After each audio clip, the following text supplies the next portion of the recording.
I just knew that training with Zoraya would accelerate my development, and it absolutely did. My goal was to do a flag. Zoraya was known for her true grip flags. Now, flying halfway around the world, it's expensive and it's time consuming. But for me, I recognised the value of that, and I knew that that experience would accelerate my development. At that point, it was not for the purpose of competing. That was not at the forefront of my mind. I just wanted to be the best that I could be within this pole space. However, it definitely provided me with an opportunity to step into the performance and competitive arena. I started pole in 2009. I was 36. Thanks to my gymnastics background, for me, I really appreciated flow, control, and the strength of pole. It was about 18 months after that, 2012, I entered my first pole comp, which was the Australian Pole Championships. I think that was the first time I competed my flat flag. From there, after each comp, I was addicted, so I wanted to continue to improve who I was and my skills. So I would analyse the judges' feedback, I would watch what other dancers were doing, and I would identify my areas of weakness and where I needed to improve as a pole dancer. So my dance skills needed a lot more work, so I was being too much of a gymnast on stage. So I started taking dance classes. I wanted to improve my static flow. So I trained with Marlo Fisken, who is the static queen, the world's best, in my opinion. I wanted to improve my dynamic skills, so I travelled to Atlanta to train with Heidi Coker. I wanted to improve my storytelling, so I trained with Sergia, Louise, and Kazree.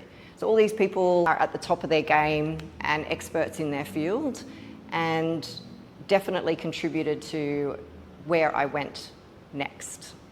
I was winning the Australian Pole Championships at the age of 40 in the professional division. So all of those people definitely helped me get to winning that prized championship. Later that same year, I travelled to South Africa and I won my first international title, Pole Art South Africa. The following year, I won my first world championship title at the International Pole Championships, and then 2018 won my second world title at the International Pole Championships as the ultimate champion. But I'd like to preface this by saying that those titles were, for me, never the destination. They were simply the milestones of the journey of continuous improvement and development.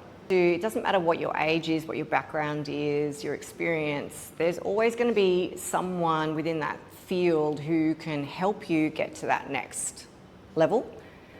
It's just about you identifying what that is and what that means to you and who that expert actually is and whether they suit you and your journey and they align with you. Now, this process of identifying weaknesses, or not necessarily weaknesses, but identifying what's needed to get to that next level is something that sits at the heart of how I like to coach.